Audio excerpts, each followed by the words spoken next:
tuning into the only live Monday through Friday lacrosse talk show with your host, Michael Carvelis.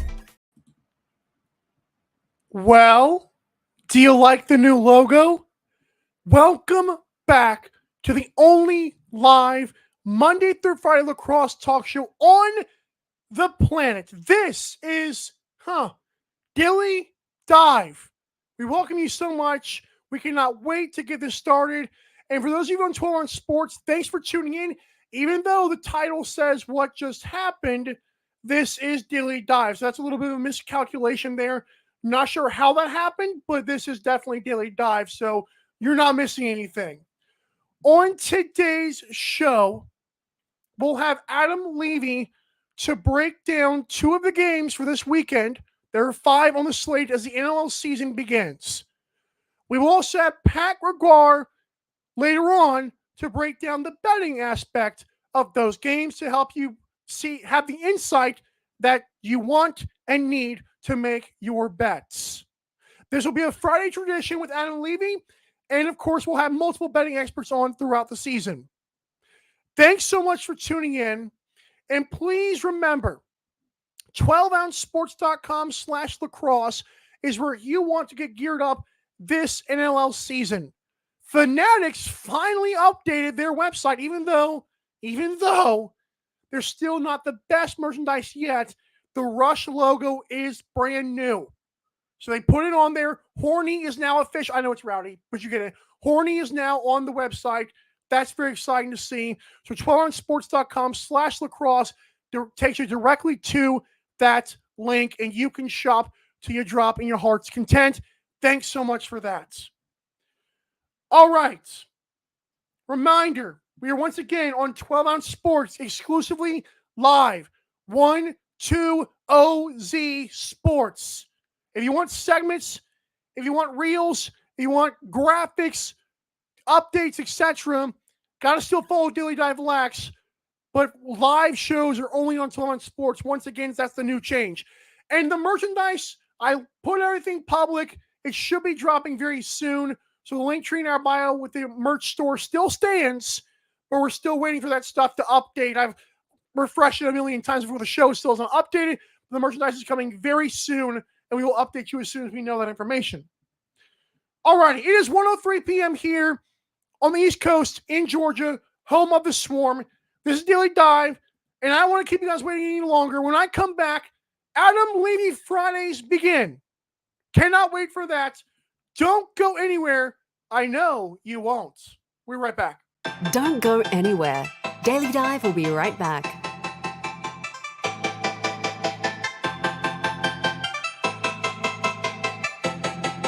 BetUS.com is the official place to place your bets and support 12 Ounce Sports. All you have to do is go to BetUS.com and type in the promo code 12OZ and you'll instantly get a deposit bonus. This is America's favorite sportsbook. And remember, always gamble responsibly.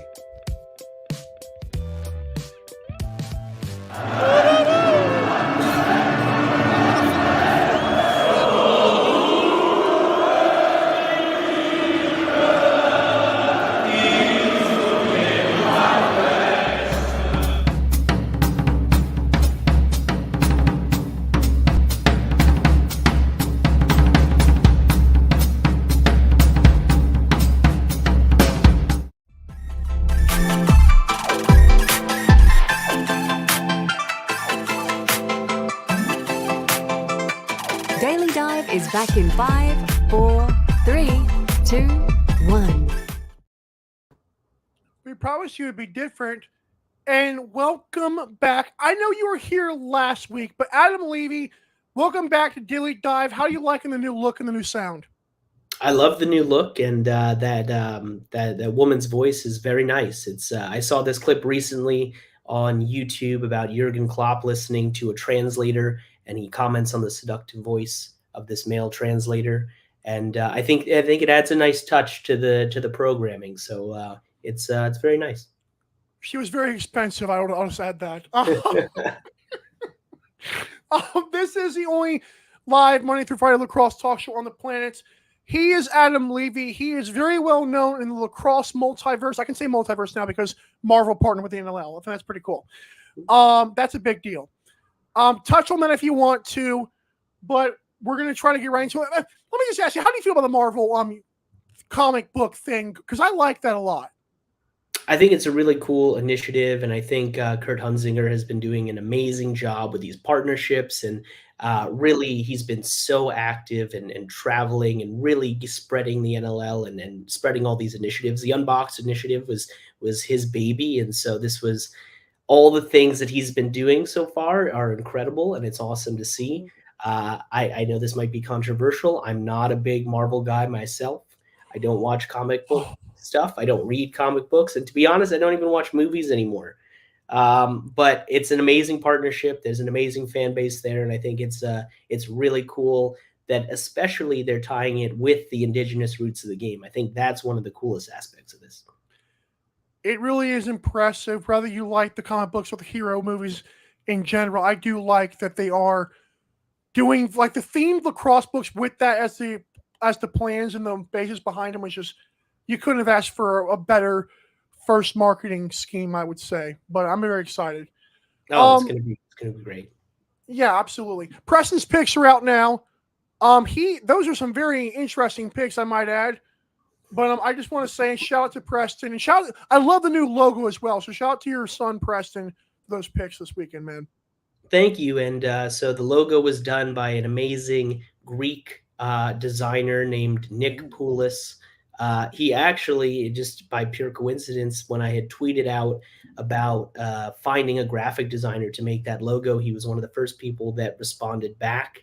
And it turned out to be an amazing partnership. And I have a lot of other logos and things that I'm going to be trying to do in the near future. And so hopefully that's a budding long-term relationship there. That's awesome.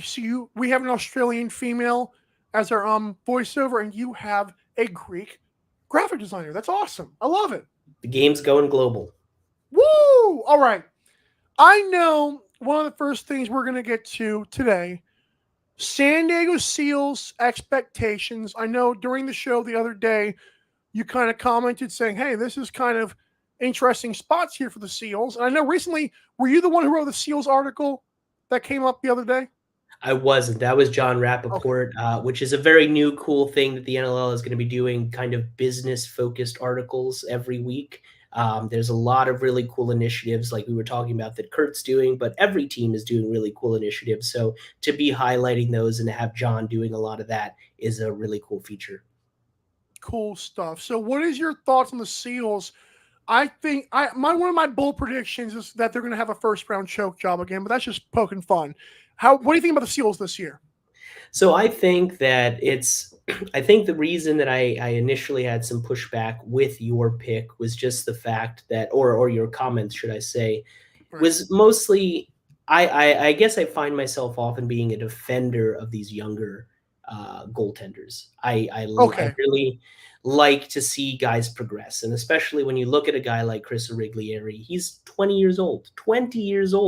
He is, if you doubled his age, he wouldn't even be as old as Matt Vince. Think about that for just a second. And I'm not saying numbers are the absolute truth, but if you do look at regular season numbers, guess who had a lower goals against average than Matt Vince last season? That would be Chris Origlieri. I'm just saying. I know that sounds crazy, and I'm not suggesting anything about it. I'm just saying numbers can be interesting sometimes. But at 20 years old, unbelievable. He had an amazing summer in Orangeville, an Orangeville product. That city creates so many incredible goaltenders like Dylan Ward, Nick Rose, and others. And he got to work with Rylan Hartley and Nick Rose with Orangeville this summer, which was also very cool.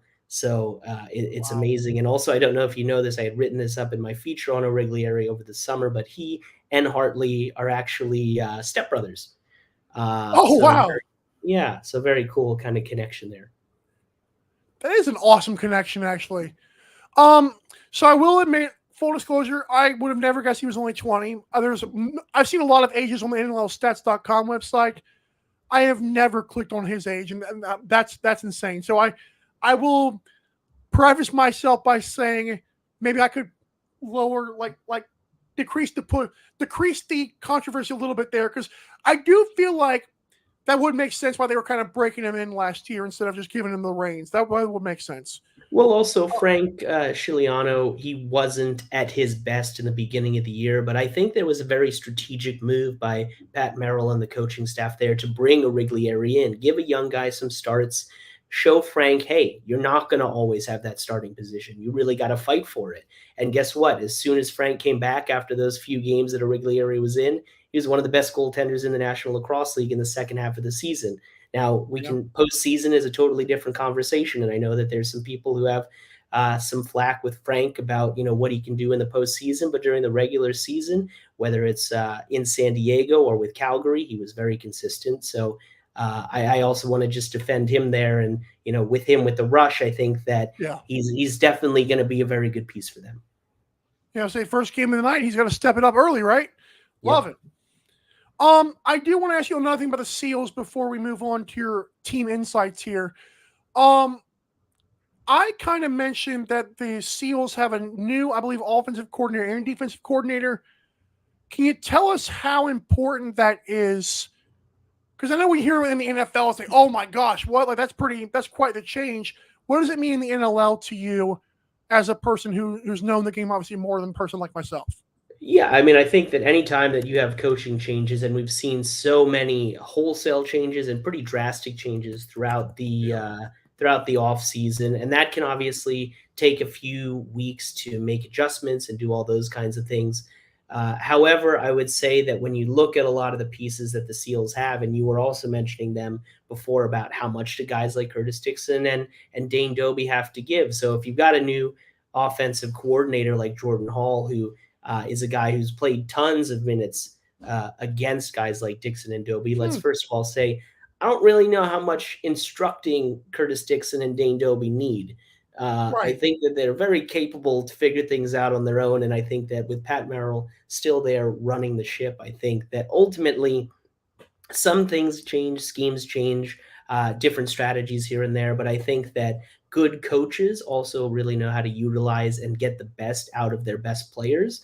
And I think that Curtis Dixon and Dane Dobbie and a lot of the other veterans on that lineup, on the defense and on offense, they already have shown what they're capable of. I don't think you mentioned in your preview that they got a guy like Kyle Jackson, who signed a long-term deal. And I know that he's got his coaching gig and with Avon Old Farm in Connecticut. But he's committed to the Seals. He loves what they're doing. So that's very cool. And then, I think that when you talk about the face-offs matter, I mean, you got Trevor Baptiste there. This is a real chance where we talk about, okay, do possessions matter? Well, when you got guys like Curtis Dixon and Dane Dobbie, you get 10 more possessions and you score on 4 more of them, 4 more goals because you got more face-off wins is pretty important. Thank you for that. Thank you. He's a face-offs matter guy. I don't know if you are, but I'm just. I very much am. Although every single piece of data suggests that it is irrelevant. I know it. So let's get into this. I know you have some team insights, and I want to start off with a team that I feel like is being disrespected with the maybe it's just the odds. I don't know how people inside the NLL feel about this team. I'm a big Rochester Nighthawks guy this year. I've been consistent Rylan Hartley, and that's not a joke, by the way. I think like a consistent Rylan Hartley and like an awesome player in Connor Fields and Thomas McConvey, who is the last year's #1 overall pick coming in. That's a pretty big deal to me. And I feel like the Rochester Nighthawks might make the playoffs. Journalism #3, I don't know if I'll go that far, but give me some team insights on the Nighthawks. So it's very interesting. I was actually sitting in on the media presser yesterday for the Nighthawks, and it's been a very interesting ride for their organization since they started about 3-4 years ago. With COVID, with so many shakeups to the roster, a lot of old guys not being there, injuries happening, players like McConvey not joining right after the draft because an extra year of college eligibility. So it's been a very interesting time for that organization, and they took a huge jump. One of the questions I asked was, when you had last year guys like Holden Cattoni and Thomas Hogarth, they combined for 70 of the team's 218 goals. We're talking about 32 40% of the team's goal production there. So I asked them, well, what do they think about how that's going to get picked up by the other guys now that those two aren't there? And of course, they expect and hope that Fields can somewhat replicate what he did last season.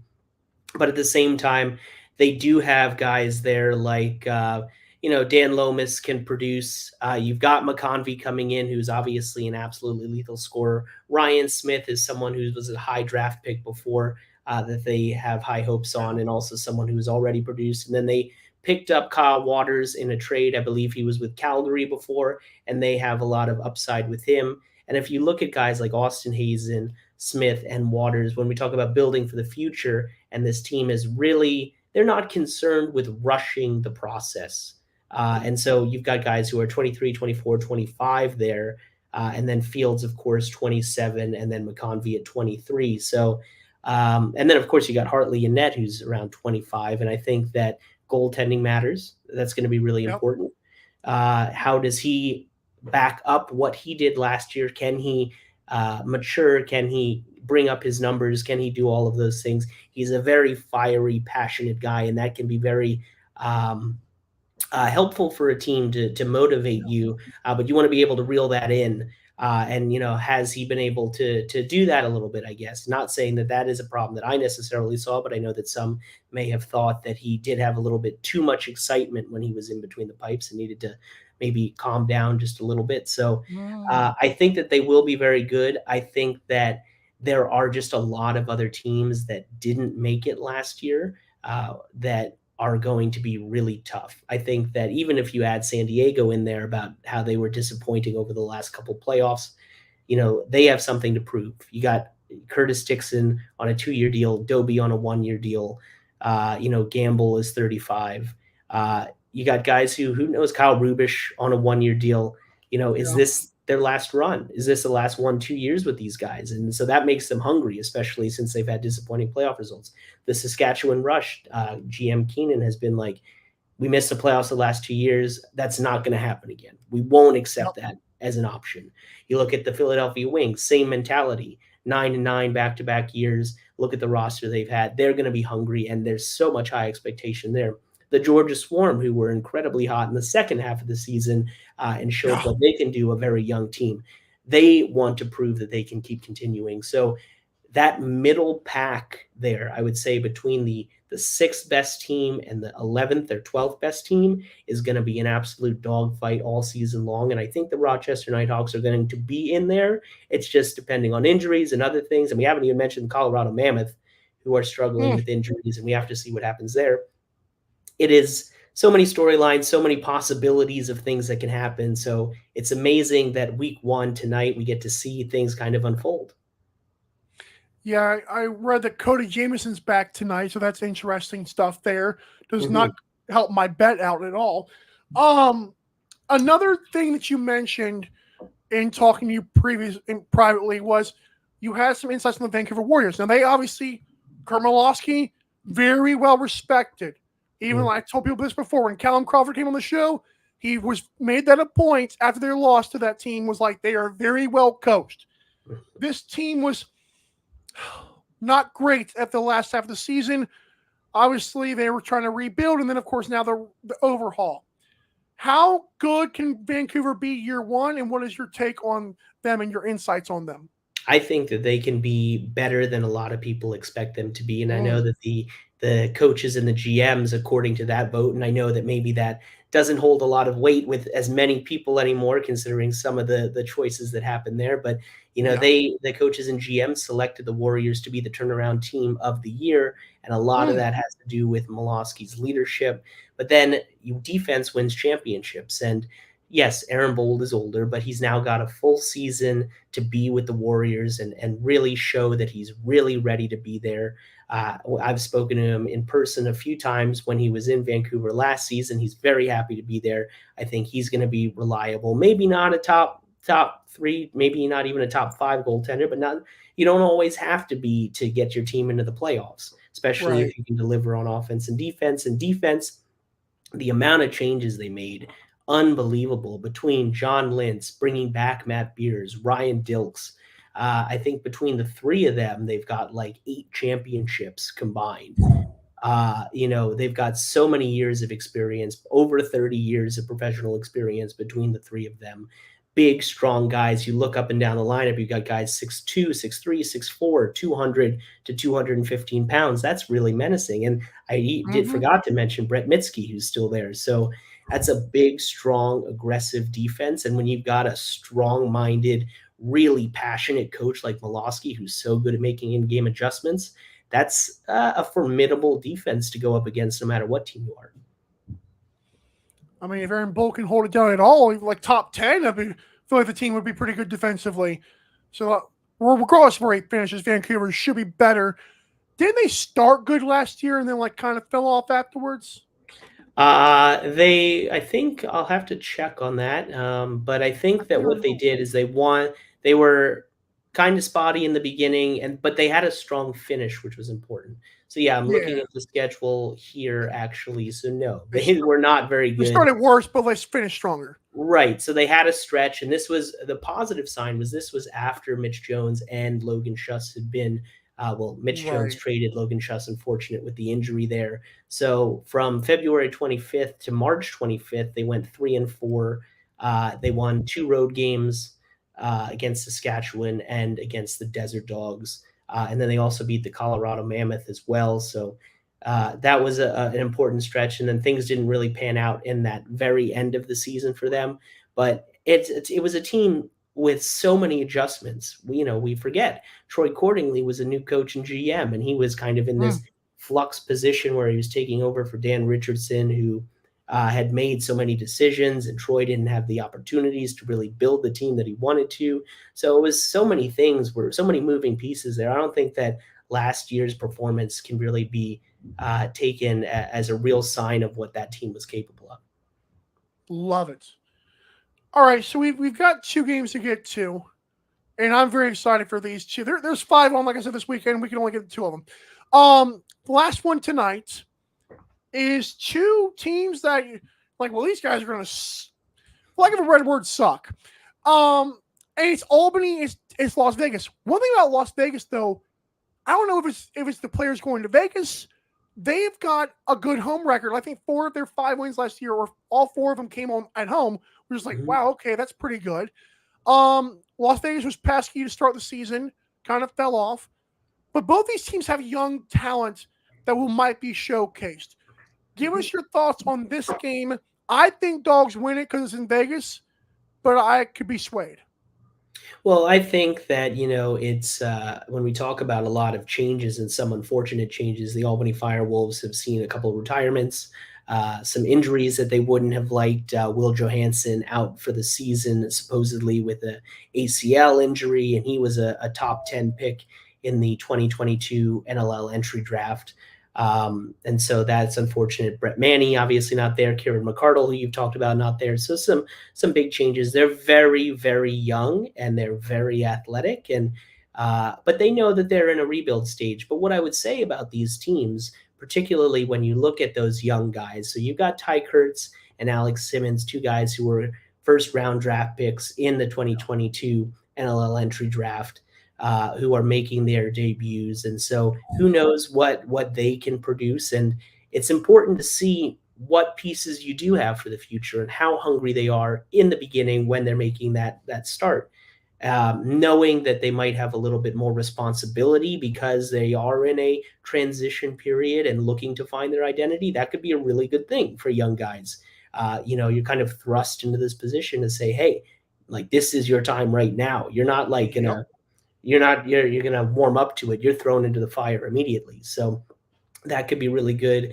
They also have a goaltender and a guy named Doug Jamieson, who's quite impressive, especially when he's at his best. And I think when we again talk about defense and goaltending, that is very huge. But it's a good young team with a lot of promise in them. And then, I would also say that these games, if anyone's like, man, I don't want to watch these games, the young talent's important. Dylan Watson, and then you look back at Jack Hanna last year from the Desert Dogs. He was incredible. How does he improve? But Dylan Watson making his debut, the 2nd overall pick in the 2022 NLL entry draft for the Desert Dogs.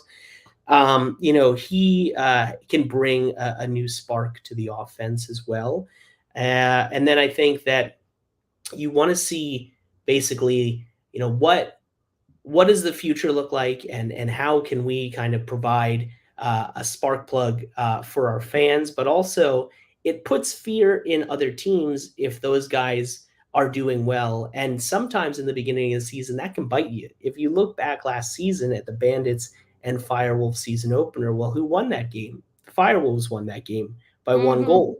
And now that you've got these unified standings, those won games against teams that you might think are not going to be great, you lose a game here and a game there to those clubs, well, that might really cost you come playoff time when you're in a seed that you didn't want to be. So those games matter even more. And those underdogs are going to buy into that underdog role to make it even tougher for those tough teams. That's good stuff. I did notice your top 5 tweet. I reposted on Daily Dive, and that's like, it's like when quarterbacks are drafted in the top 5. We hype this up, and you're right, people aren't talking about it. Yep. That was a big deal. And I like the aspect of, I think it's like 8-5 dogs, and I give 8 only because of Doug Jameson. I feel like this game's gonna be so low scoring, but I'm excited for it. Yeah, it's going to be an amazing game for sure, and I would say don't sleep on it. And often games against those teams, those are the most exciting games. You look at the NBA teams like that; those are the games that end 135, 137. Sometimes go to overtime because you just also don't know what you're going to get. That's right. I love it though. This one's good. Mitch Jones and the Wings are super hungry. They're my pick to win it all.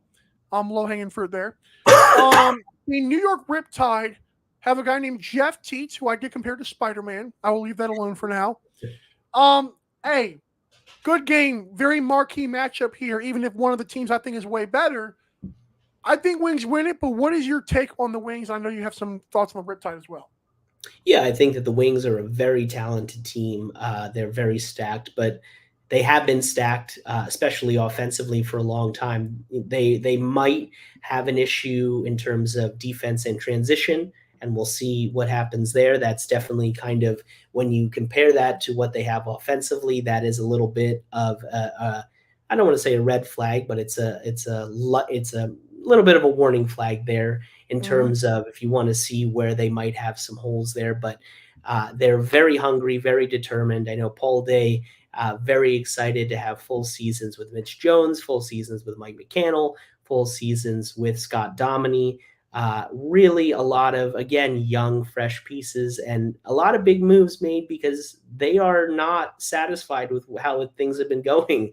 I think that there's a lot of promise there. I think there's a lot of hype from a lot of people around Mitch Jones, Blaze Reardon getting the captaincy just yesterday, which is huge for him. A great ambassador of the game, both for field and box, and truly committed and passionate about the sport. And those are the guys that you want as your leaders, and an incredible guy. So I think that those guys are going to be really passionate. I think you got another great season out of Joe Resetarits.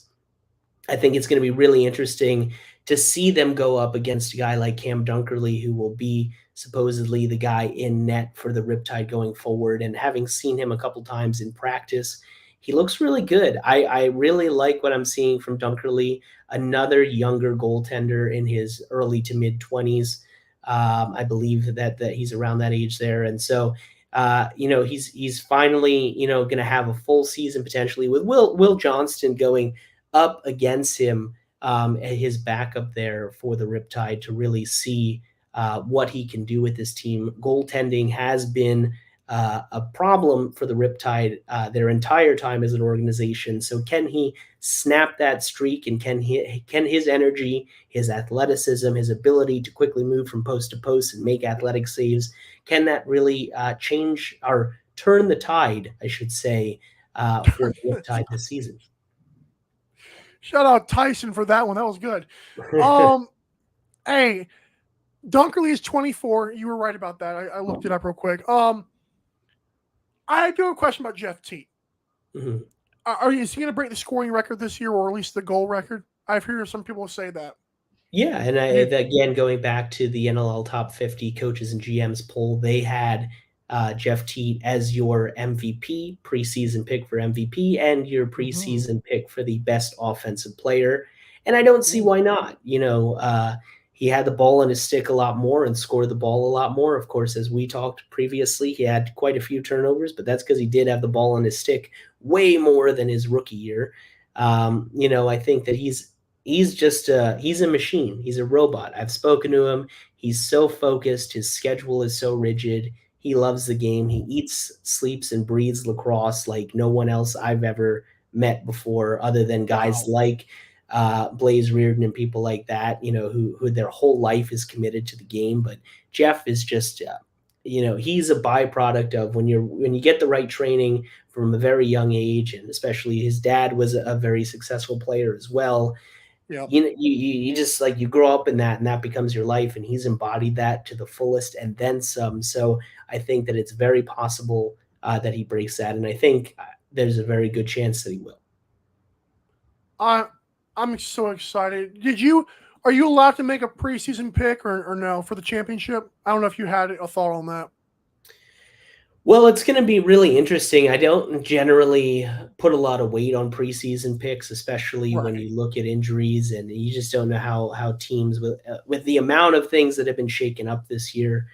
I do think that the Bandits are really, really good, but at the same time, uh, San Diego, like we were saying earlier, it's kind of like now or never with this group of Yeah. guys that they've kind of been building around, meaning like the Curtis Dixons, the Dane Dobies. Westberg, still only 30, so I'm not saying his career is ending anytime soon, but he's in that second half of his career now. He's played a lot of lacrosse, and so if you want to win with this group, time is running out. And I think that it's really going to be important for that city and for that franchise to have a better result in the postseason if they want to keep building upon what they started a few years ago. Regardless of what happens this season, you'll be here to talk about it every Friday. I do want to say I am so excited. I'm glad that you're a part of the league in more ways than I am. And I cannot wait to see what this whole season has in store. It's going to be lit, as the kids say. Adam, I do hope you feel better. And I just enjoy whatever you do this weekend, which will be a lot of lacrosse, I'm sure. Yeah. And thank you once again for coming on this really first edition of season 2 of Daily Dive. Thank you so much, Adam. Of course, and thank you for always having me. I'm excited to talk lacrosse with you and teach you about the game and hear your thoughts about the game as a newer fan. It's always exciting to hear what you think, and I'm excited for the rest of the season. So I'm going to just enjoy my tea with honey here as I get better, and hopefully watch a lot of great lacrosse this weekend. We'll get you a Daily Dive mug so it'll look better next time. Yes, that's true. It's a lovely mug that my wife bought, but I'm sure the Daily Dive yeah. mug is a little bit with the new logo. It's going to be great. I love it. All right, Adam, we'll see you next time, and we'll see you guys on the other side with Pat Gregoire. Don't go anywhere. Daily Dive will be right back.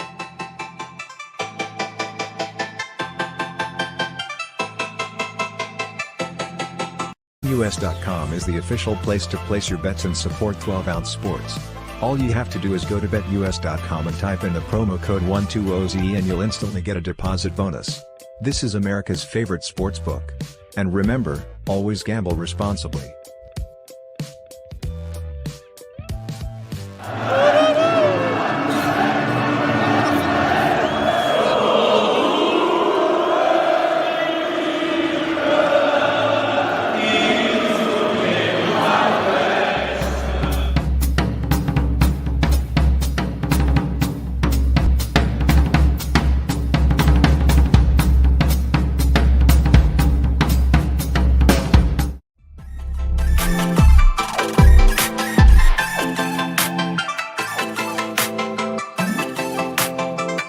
Daily Dive is back in 5, 4, 3, 2, 1.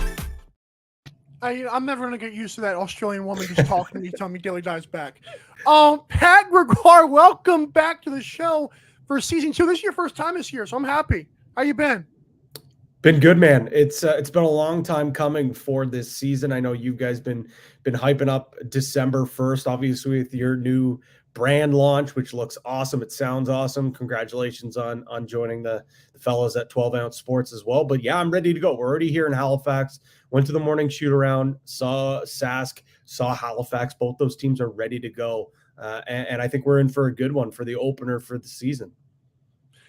Yeah, I love that, and I know that you're like part of Cool Bets, and I hope these lines that I have for you are similar to that. So, I also know that you're a big Halifax guy, and wouldn't that be cool if the first game of the season is Halifax? And I'll admit, I made some little wager on the Rush, and now Cody Jameson's back. Is like, oh great, who's next?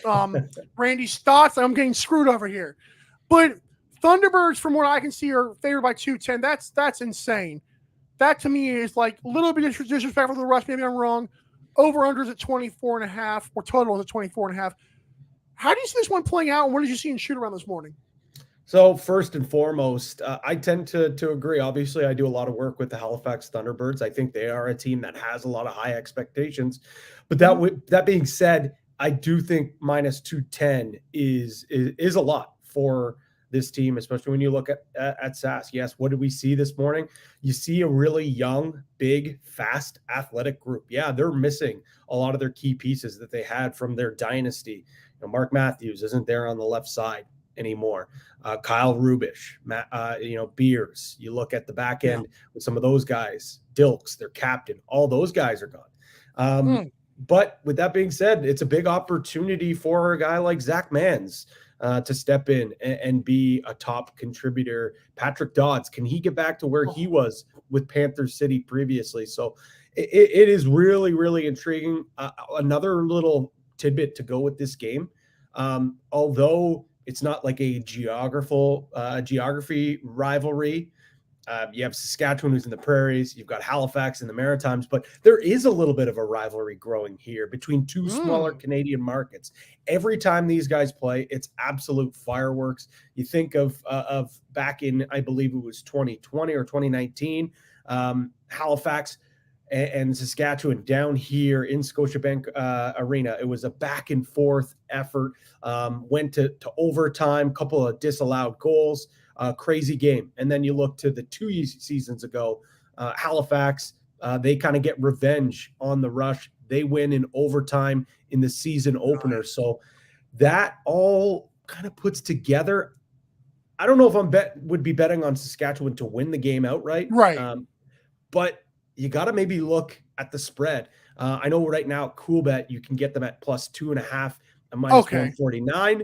Or if you even want to take the minus or plus 1.5, that's actually at plus money. So if I were leaning somewhere in a play, I would be looking maybe Saskatchewan to keep this within a goal or two, or B, I kind of like the under here. I know you talk about the offenses, Cody Jameson's back in the fold. Clark Peterson's looking to really flourish this season and become an elite player in this league. Austin Shanks is looking for a bounce back. And then I've already mentioned the offense on Saskatchewan. But when I think of these two teams this year, I think they're really predicating on being better defensively, slowing things down, grinding teams out, but playing fast in transition on the other side. So I like the under here, especially at 24.5. My best bet for this game would certainly be, I would definitely go with the under. I think these goalies also, Frank Giuliano, a new opportunity for him in between the pipes, and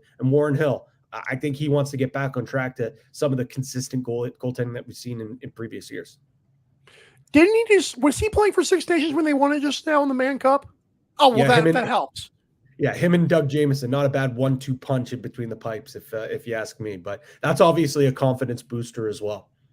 Flip a coin and see who starts. I don't care. Love it. Next game is kind of like the middle game. Is Panther City and the Vancouver Warriors. Now, this game, Vancouver, obviously a lot of hype around Kurt Milosky. Keegan Ball lives, breathes, and sleeps the Vancouver Warriors, so obviously he's still there. They got a lot of good defenses Adam Levy just told us about. I thought Panther City is a pesky young team, exception of Callum Crawford, he's great. But they're both two well-coached teams. I think Panther City wins it, but I think even the 22.5 is still maybe too high. These two teams are going to try to be ugly. What do you think about this game? Maybe I'm drinking the Kurt Malowski Kool-Aid too much, but I think this is a team that has a lot to prove, and I'm buying all the stock in Vancouver. I think this is going to be a really, really good team. I think it might take a little while, though. I know they have a lot of great talent that they brought in on defense.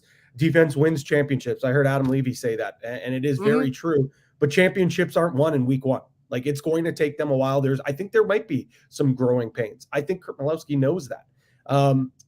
But with that being said, I do like the value on the Warriors. And I'm not trying to say Panther City was a fraudulent team last year getting into the postseason. But when you look at the teams that they beat, they only beat a playoff-bound team once, and that was the Colorado Mammoth. They beat Vancouver, who we know last year, yes, they might be good this year. Last year, they were not a good team 3 times. They beat them 3 times. They beat Las Vegas twice. That's 5 of their wins right there. They beat Albany, another bottom-feeding team. When it came to them having to step up to the plate and playing some of those better teams, like the Calgarys, like the San Diegos, that's where they faltered. So that's what I want to see. And especially with this unified standings, you're not going to play bottom-feeding teams 2-3 times. Right. You can't just get in because maybe the West is a little bit weaker this year or vice versa in the East. It's the top 8 teams. And for Panther City, if they want to build off the momentum that they had last year, they need to beat top-level teams. Is Vancouver a top-level team? We don't know yet, but we know the defense is going to be elite. So I think this is a big challenge for both teams here. Would you go Vancouver money line yet, or would you just how would you feel about this game betting-wise? I think I'd go Vancouver money line. I think it's honestly, I think it's a coin flip. If you want to play a little bit safer, Vancouver plus 1.5, minus 139 at Coolbet. Not too sure what the line is at some of the other books, but I know the juice is a little bit there, but sometimes the juice is worth the squeeze. Getting that little insurance is nice. I think Vancouver is really going to want to stress responsible lacrosse, defensive lacrosse. I think they hold it. And I think you even mentioned maybe playing the under. I think that might be a safe play as well. Fundamentals. I like it. That's good for an under. I like that a lot. Last game tonight I think is an underrated game. It's the Albany Firewolves. It's the Las Vegas Dogs. I think Dogs win it because I think at home something about Vegas. I don't know what it is. Maybe you can enlighten me on that. But these are 2 young teams. Adam talked about there's 2 top 5 picks from last season playing in this game. And I think obviously the big stars on this game are Doug Jamieson for Albany, Rob Hellier for Las Vegas, with the names to stick out, and maybe Jack Hanna. But this one's tough to monitor. I just think Dogs money line would be my safe play. But I also, come on, an under 8-5 is what I'm feeling right here. I love the under in this one, and I don't know if you could set this total any lower. I think I would bet it. 21.5, 22 on some books as well. I'd take the under here for sure. You mentioned the goaltending. I mean, Doug Jamieson, let's be real. This is an elite goaltender. When he's on, he's up there with some of the best goalies in the game. He's coming off a Mann Cup victory. Like you said, he looks like he is focused. He's dialed. And let's not, beat around the bush here.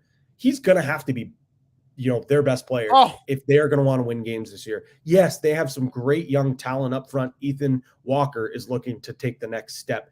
Ty Kurtz is a promising rookie this year. Alex Simmons, another Marshall Powell. They've got a lot of young talent, but they don't have a veteran there who can be like, all right, this is my offense. When you need those big goals, they go out, they take that last shot. They don't have it. So it's a lot of proving it right now. That also could be a good thing because they're going to share the ball. I think they don't care who puts the ball in the back of the net. But with that being said, you look at the other side with Vegas. I think this defense is kind of underrated. I think they're a very athletic bunch. They're going to have guys that are be playing both sides of the ball, guys that are running in transition, guys that are getting back, taking away that transition. And that's one thing that Albany did so well last year is getting their defenders to join the rush. I think Vegas is going to try to eliminate that and not allow them to get killed in transition. And Landon Kell's a little bit of an up and down season for him, his first year as a starting goalie. I really like his game. I've been following him for Oh. a long time. He won a Founders Cup Junior B championship with Elora, and you could always tell from that moment on, this is a guy that has what it takes to be an elite goalie. I don't know if he's there yet, but this would be a big moment going up against Doug Jamieson, going toe-to-toe. You stole the words right out of my mouth. This smells like under. I love it. It reeks almost. Yeah. I love it though. Calgary Roughnecks. These two games are tomorrow, so we get all the cross we want. Calgary Roughnecks. Hello, Del Bianco and Zach Curry and the crew without Kurt Malofsky, taking on the Rochester Nighthawks. Who Adam kind of enlightened me on why they may have been so low at the books, but I still think tied with the buy rule of some of the Dogs is still kind of silly to me in terms of winning it all. I like Connor Fields. I think Rylan Hartley, consistent Rylan Hartley, again, that's not a joke, I think could be a big deal for them. I think Thomas McConvey could be sneaky good if he's ready to go. And this was the one I struggled with because I like both teams. But if the Kurt Malofsky effect is real, there's a lot of talent in Calgary, but I'm just not sure. What is your take on this game? Again, another really tough one to pick. I tend to agree with you. I think when you look at the odds and the futures, I think these are maybe two of the, I don't want to say ones that I would say are priced incorrectly, or maybe just you can get value on both these teams. Are they going to win a championship? I'm not too sure. I think maybe Calgary is a little bit closer there. I think Rochester is on the cusp of things, but again, there's a lot of uncertainty with now, getting rid of divisions. But with that being said, one thing that we do know about this Rochester team last year, they were great at home. 6-3 record last year in Rochester. They're a team that I think feels disrespected. They garnered so much attention at the start of the year. They started hot. Connor Fields was great. They lose Holden Cattoni, but you gain an elite talent like Thomas McCombie. I don't really have a strong play here, so I would lean towards the value. I would lean towards, getting Rochester on plus money because they play so well at home. It's a long travel for Calgary too. Like a lot of those guys are West Coast guys living in BC. It's a long haul to get all the way into Rochester. I don't know if they're I don't know how many available flights there really are even to get into Rochester. Are they flying into Buffalo? Or are they flying in Toronto, then driving, taking a bus? I don't know what the travel plans are. I just know it's not the easiest to play. Don't have the numbers in front of me. I know Brad Challoner of TSN was talking about this earlier this week and said that historically Calgary has struggled in this building. So I will go with the value. I'll go with the value. I'll go with the home team, and betting a home dog in the NLL is never a bad thing. So give me the Jayhawks. I like that. I don't like their uniforms. I will say that again, but I do like the value. Just take a stab at it, right? Yeah, of course. Take the value, and I agree. I love the throwback Rochester Nighthawks, the teal, the purple, the white, some of the most iconic jerseys that we've seen in the game of lacrosse. It'd be nice to see those back. Agreed. The Philly Wings and the New York Riptide. This one is one part of my brain is telling me, hey, Mike, Wings with a much better team. They should be, even though the Riptide is supposed to be better defensively. I understand all that. I know Jeff Teats, the second coming of Christ. I know that I compare him to Spider-Man, even though you may have heard that take. I'm not going to expand on that. But I think this game is a marquee matchup for sure. I picked the Wings to win it all. I don't think this is talking about travel. I don't think this is that big of a travel. No, I think this will be a good game, but I like the Wings to win the game. I would say spread. I don't mind the spread here.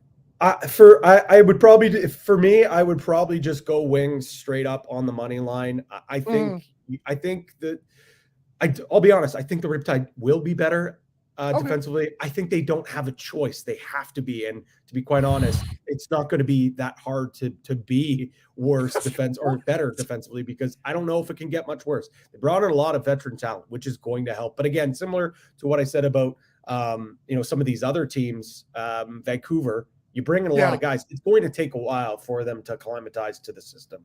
I think the Wings are going, I'm maybe not as high on the Wings as you are, but I think the Wings are taking a step. I think Mitch Jones, I agree with you though. He is my preseason number one ballot pick for the MVP. I think that offense is so electric. You've got him. You've got Joe Rez. You got Blaze Reardon. You got Ben McIntosh. This team is going to score a ton of goals. Can they keep the ball out of their net? Can their defense kind of hang with the offense? Can Zach Higgins get to the play that we saw him play in the summer when he lost to Six Nations in the Mann Cup with the Salmon Bells? Can he do that? I don't know if he can do it. I think he's going to be solid enough. But with that being said, one thing we did know about the Riptide last year, they could put the ball in that. So you can kind of see where I'm going here. 2 electric offenses, 2 defenses that have a lot to prove over. And I know it's a high total at 25. Heck, this could be 35 and I'd be thinking about the over. Right. That's a good point. I think my son producer Joe, 2 of the totals we liked this weekend were the Albany Las Vegas under and this over. Like it just makes sense. Like parlay those puppies. Don't parlay, but you understand it. I'm looking here. I might have to, I might have to say a parlay. I know a lot of people don't like the parlays. I know they're fun, but you're looking at maybe about a plus 231, a little fun thing to have. I would not stray away from it. I know you have your takes about Jeff Teat.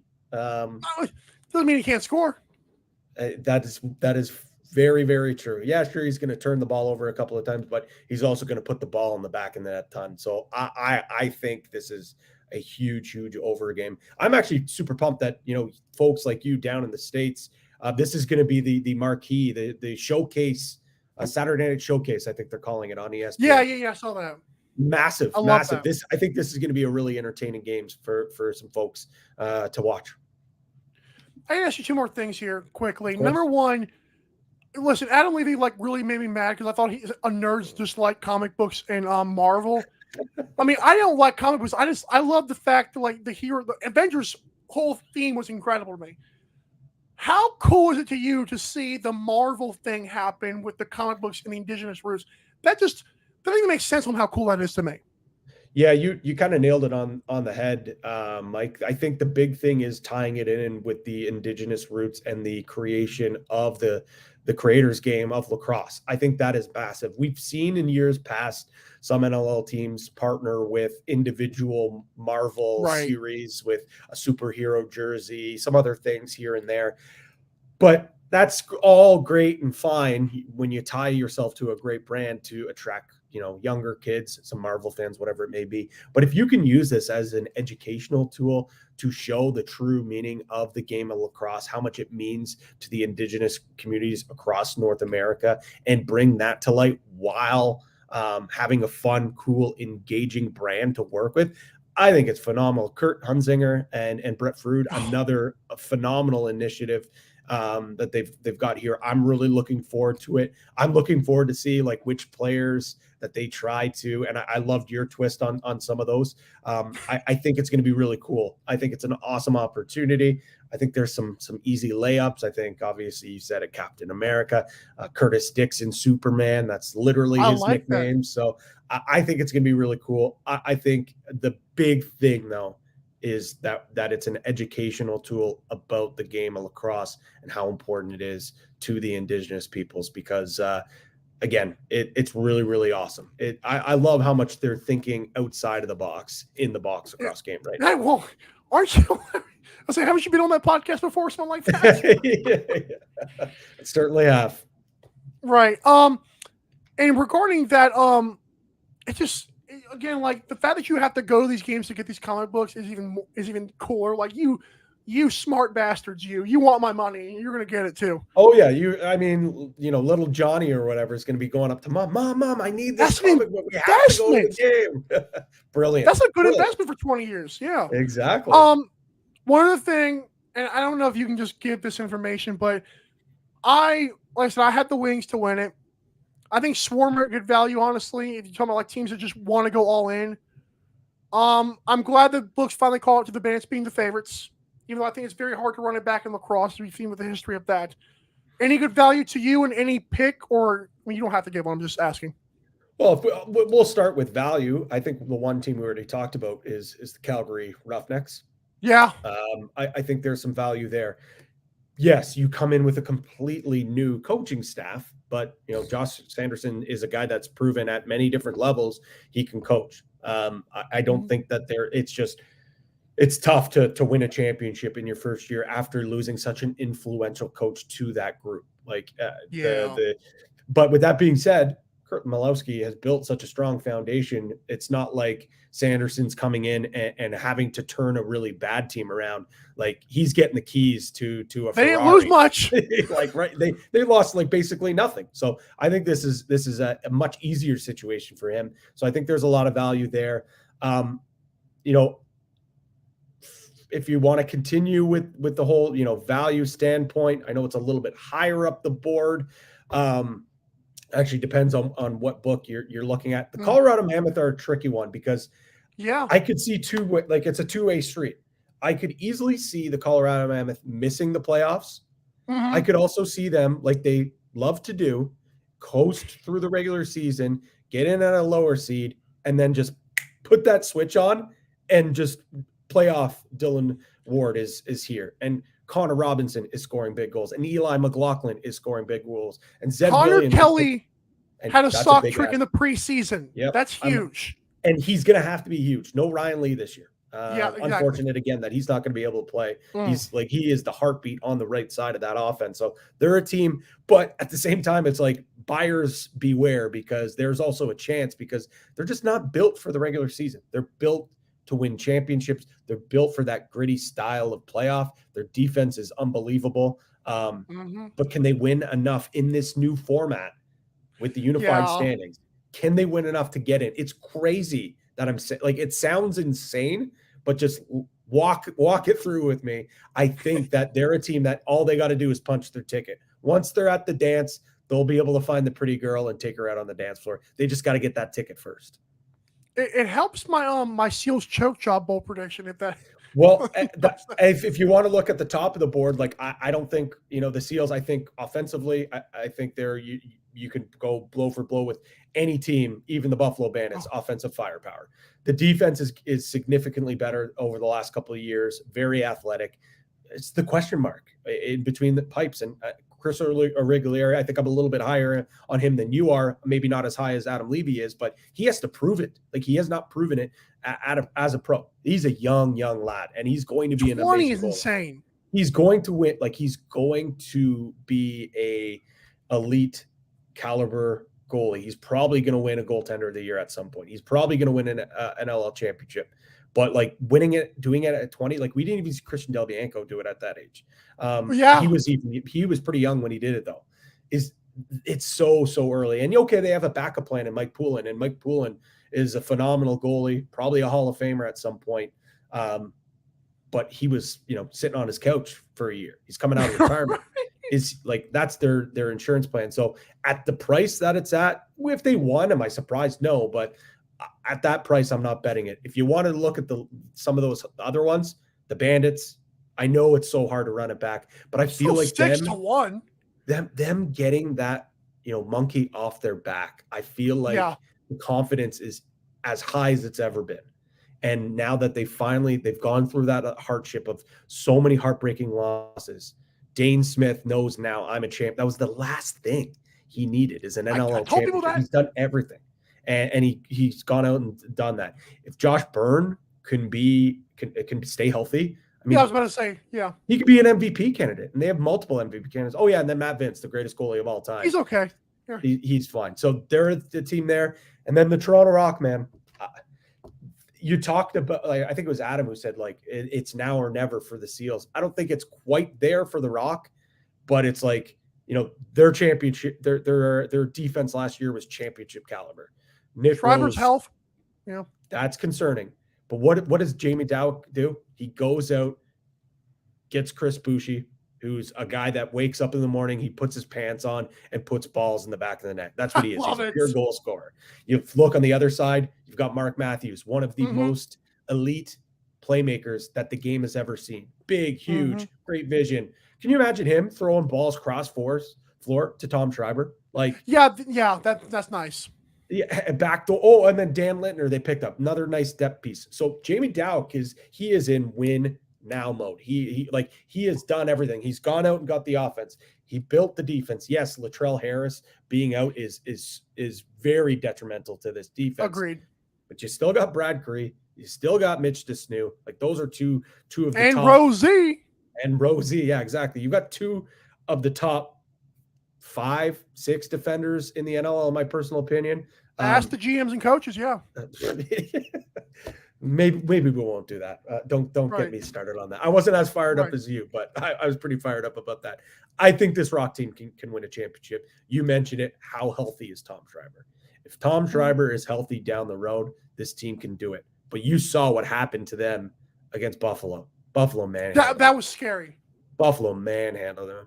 And that's why Jamie Dawick went out and got those pieces, because he after that game, he said, offensively, we're not as good as that team down that other hall. We didn't have enough firepower. He trusted his defense. He trusted his goaltending. The offense wasn't there. Now he's got out and got some of those guys. We'll have to see. Can the offense do it? I think you said you had them in the finals. My finals, like what I think, and I think this would be incredible for the league. Toronto, Buffalo finals would be amazing for this league. Yeah. It would be phenomenal. The most historic rivalry in this league. I think it would be so good. And I truly do believe that from top to bottom, these could be the two most sound teams in the National Lacrosse League. I know the folks watching on the West Coast are probably throwing tomatoes at their screen right now at me because I'm being an East Coast biased person, but I think that would be electric, man. I think it'd be electric.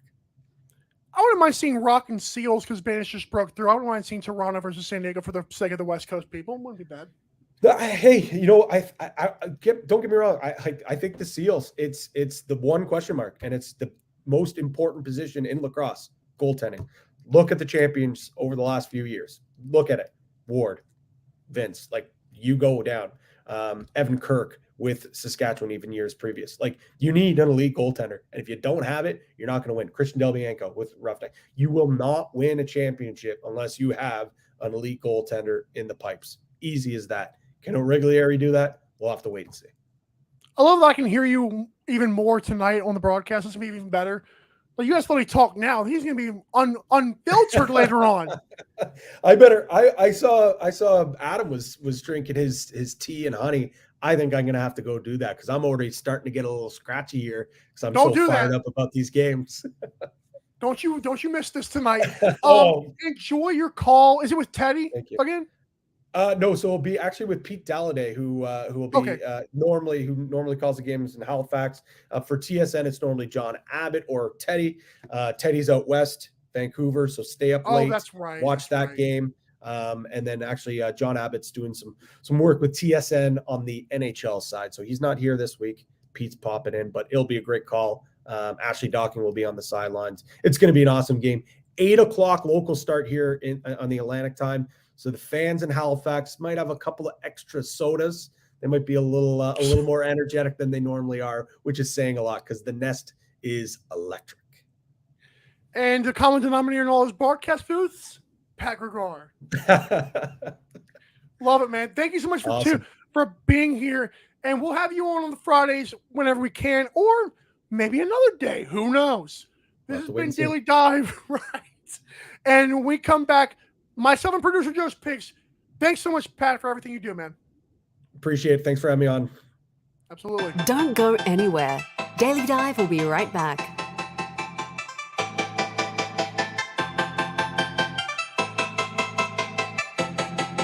BetUS.com is the official place to place your bets and support 12-ounce sports.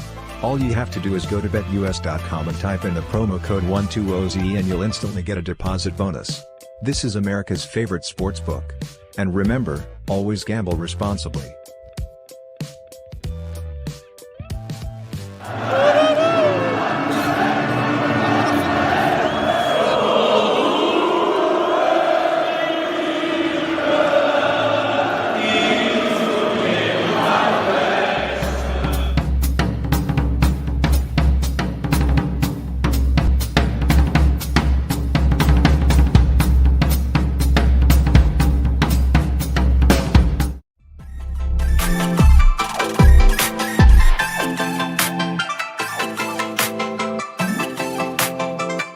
Daily Dive is back in 5, 4, 3, 2, 1.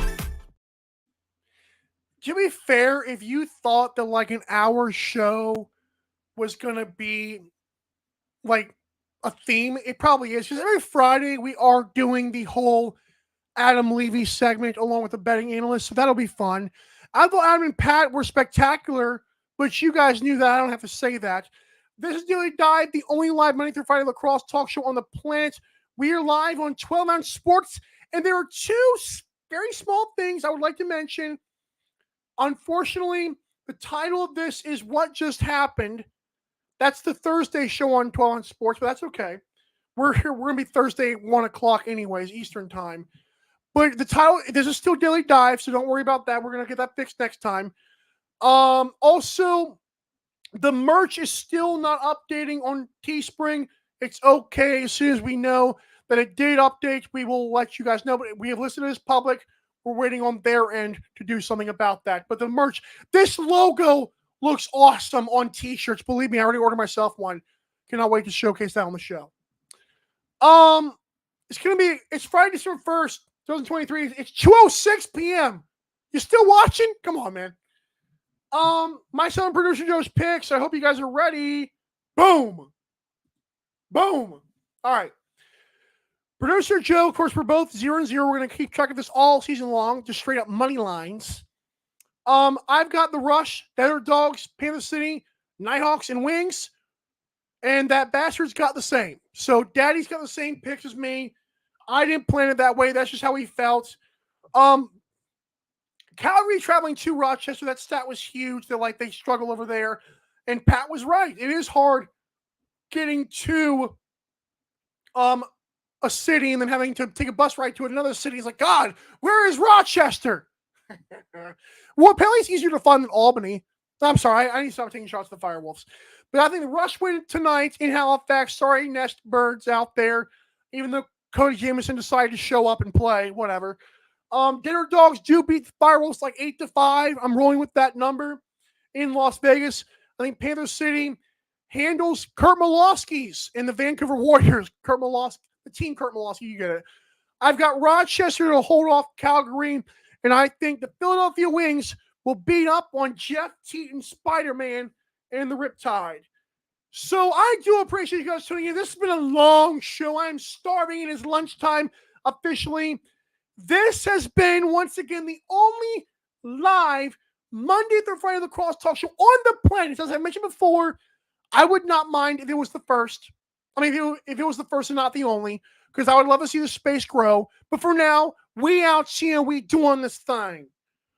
For everyone that could stay along and watch the show, you're the bread, you're the butter, you are the merchandise to my Daily Dive logo, which I swear to God is going to be up soon.